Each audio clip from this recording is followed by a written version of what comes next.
Hello जी, क्या हाल चाल है भाई। CSIR नेट के पेपर सॉल्यूशन की बात कर रहे हैं जो कि मॉर्निंग शिफ्ट में हुआ था। ये इसका पार्ट 1 है। एग्जाम खत्म हो चुका है। ऑफ कोर्स अब हम लोग अच्छा फील कर रहे होंगे।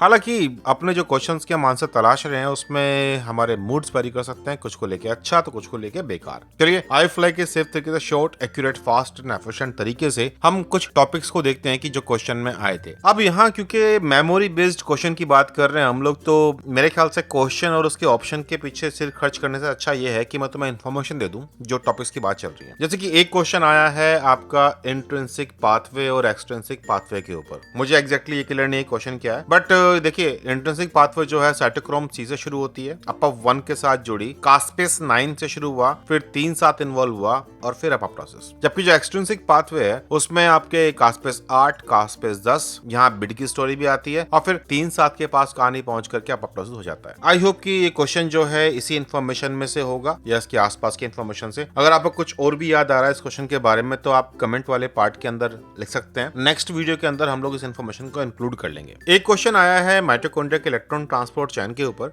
जहां पर शायद ये पूछा गया है कि NADH कौन कॉम्प्लेक्स इस्तेमाल करता है। तो देखिए कॉम्प्लेक्स 1 जो है वो है NADH डिहाइड्रोजनेज, जो NADH से इलेक्ट्रॉन निकालेगा। सक्सिनेट डिहाइड्रोजनेज FADH2 से इलेक्ट्रॉन लेता है, जो कि असल में सक्सिनेट फिमरेट वाली कहानी से आते हैं, तीसरे साइकिल से। और यहाँ पर बीच में कोएंजाइम Q भी है जो और भी कई जगह से इलेक्ट्रॉन लेता है। ये कोएंजाइम Q इलेक्ट्रॉन लेता है फर्स्ट से भी एंड सेकंड से भी। तो माइटोकॉन्ड्रिया इलेक्ट्रॉन ट्रांसपोर्ट चेन के ऊपर ये एक क्वेश्चन था जो हमें देखने को मिला। एक क्वेश्चन रेगुलेशन ऑफ ग्लाइकोलिसिस को लेकर के भी आया। अब हम जानते हैं कि भाई ग्लाइकोलिसिस काम करना तभी शुरू करती है जब AMP कंसंट्रेशन हाई होती है, यानी कि सेल के अंदर एनर्जी की नीड है, डिमांड है। अगर ATP की मात्रा बहुत ज्यादा होती है तो मतलब एनर्जी ज्यादा नहीं चाहिए, तो ग्लाइकोलिसिस बहुत फास्ट नहीं जाएगी। इसकी बजाय ग्लूकोज को स्टोर कर लेंगे ग्लाइकोजन के रूप में। लेकिन जब ATP की मात्रा कम होती है तो फिर AMP की मात्रा बढ़ती है, वो एक अलग स्टोरी है। बट ये AMP और ATP कंसंट्रेशन ये ग्लाइकोलिसिस पे पॉजिटिव और नेगेटिव तरीके से रेगुलेशन में हेल्प करते हैं। इस केस में अलानिन का भी रोल होता है, सिट्रेट का भी रोल होता है और एसिटाइल को एंजाइम A का भी होता है। तो एक क्वेश्चन जो है ग्लाइकोलिसिस के रेगुलेशन में से आया। एक क्वेश्चन आया है कपोसी सार्कोमा के ऊपर। अब ये always caused by infection with a virus called human herpes virus 8 HPV8। हालांकि ये वायरस का जो इन्फेक्शन है ये बहुत कॉमनली देखने को मिलता है हमें HIV पॉजिटिव पेशेंट्स के अंदर। लेकिन कपोसी सार्कोमा बेशक HIV पॉजिटिव पेशेंट में ज्यादा पाया जाता है, लेकिन ये करने वाला जो एजेंट है वो HPV8 है और ये एप्स्टीन बार वायरस की फैमिली से संबंधित है। तो इसलिए लोग कंफ्यूज हो जाते हैं इसके आंसर्स को लेकर के। कुछ HIV मार देते हैं तो कुछ एप्स्टीन बार वायरस मार देते हैं, जबकि करेक्ट आंसर है ह्यूमन हर्पीज वायरस 8। अब है एक क्वेश्चन सेल साइकिल के लेंथ को लेकर के। भाई ये वो इन्फॉर्मेशन है जो हम लोग शायद 12वीं के बाद से पढ़ते हुए आ रहे हैं मल्टीपल टाइम। अरे तुम्हें याद होगा यार कि एक डायग्राम आता था कि एनिमल सेल की जो पूरी सेल साइकिल होती है वो 24 घंटे की है और उसमें से केवल 1 घंटा मिला हुआ है माइटोसिस करने के लिए। बाकी G1, S, G2 ये लंबे लंबे फेस हैं। सबसे बड़ा फेस होता है आपका ग्रोथ फेस, फिर इसके बाद है DNR एप्लीकेशन, ये मैं G1 की बात कर रहा हूँ। G2 छोटा है और M फेस सबसे छोटा है और M फेस में भी जो मेटा फेस है वो बहुत छोटा होता है। इसके अलावा कुछ केसेस में आपको G0 भी देखने को मिलता है। तो आप ये भी कह सकते हैं कि भाई G0 बहुत छोटा होता है, कभी दिखता ही नहीं है। बट जहां दिखता है तो वहां उम्र भी तो पूरी बीत जाती है। जैसे कि हमारी मसल्स की सेल्स है, न्यूरॉन की सेल्स है, तो G0 में पड़ी हुई है। तो इसलिए जो इसका आंसर था वो था माइटोसिस M फेस। और मैं बता रहा हूँ कि हम लोग बहुत बार इन्फॉर्मेशन देख चुके हैं। 2 क्वेश्चन पेडिग्रीज को लेकर के भी आए। अब क्योंकि क्वेश्चन की पूरी इन्फॉर्मेशन मेरे पास नहीं है तो यहाँ डिस्कस करना थोड़ा मुश्किल हो जाएगा। एक क्वेश्चन जो मुझे समझ में आया वो ये कि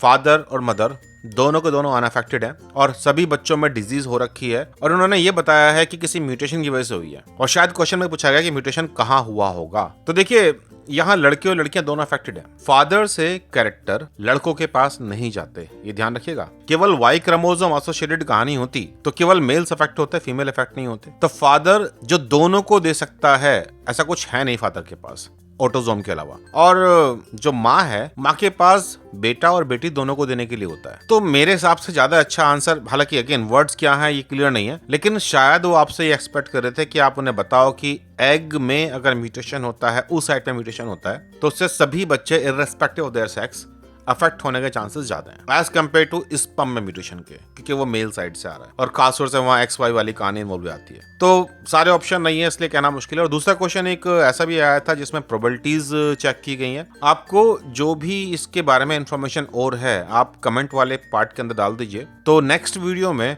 मैं उनका सॉल्यूशन देने की कोशिश करूंगा कि क्वेश्चन में क्या पूछा गया था। एक क्वेश्चन एक्टिन के पॉलीमराइजेशन के इनहिबिटर के रूप में जिस केमिकल का इस्तेमाल करते हैं उसके लिए भी हुआ था। तो इसका आंसर था लैक्टिन कोलिन ए, जो कि शायद ऑप्शन के अंदर रखा हुआ था। और वहां बाकी जो और चीजें रखी हुई थी वो पॉसिबली माइक्रोट्यूब्यूल के इनहिबिटर थे जो वहां दिए गए थे। तो ये तो बात थी कुछ टॉपिक्स की। देखिए, एग्जाम के फौरन बाद जो सबसे इंपॉर्टेंट पार्ट है वो है अपनी गलतियों को सुधारना और बीच में गैप्स बिल्कुल क्रिएट ना करना। देखिए, कब तक रिजल्ट निकल करके आएगा, बहुत टाइम लगने वाला है। 6 महीने बाद दोबारा एग्जाम आ जाएगा, इसलिए हमें तैयारी को इमीडिएटली शुरू करना होगा। CSIR नेट जून 2024 या फिर दिसंबर 2024 के लिए हम लोग 28 दिसंबर से नए क्लासेस शुरू कर रहे हैं। ये classes any time any place type की हैं। बहुत आराम से हम चीजों को समझेंगे, जैसे कि अभी हम बात कर रहे हैं हिंदी इंग्लिश टर्म्स इस्तेमाल करके। मेन फोकस रहेगा कि हमें कॉन्सेप्ट क्लियर हो जाए कि भाई कहानी होती क्या है, तभी तो हम लोग सेक्शन सी को समझ पाएंगे ढंग से। देखिए, एक बार साइंस की अंडरस्टैंडिंग हो गई तो क्वेश्चन आसान लगते हैं देखने में। हम लोग यहाँ सेक्शन सी को ज्यादा टारगेट करने वाले हैं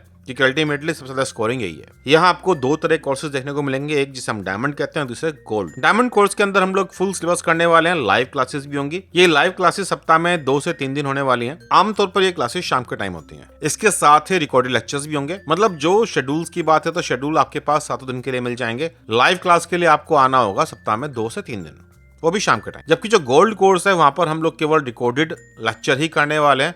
तो जो स्टूडेंट्स शाम के टाइम बिजी हैं या जो किसी एक टाइम पर नहीं आ सकते, तो उनके लिए बेस्ट कोर्स है गोल्ड। और जो बिल्कुल डिवोट कर रखे हैं अपने आप को कि भाई हमें इस बार का एग्जाम निकालना ही है, उनके लिए है डायमंड। iFly के बारे में और जानकारी पाने के लिए आप #iFlyNetGate इस्तेमाल कीजिए गूगल सर्च में।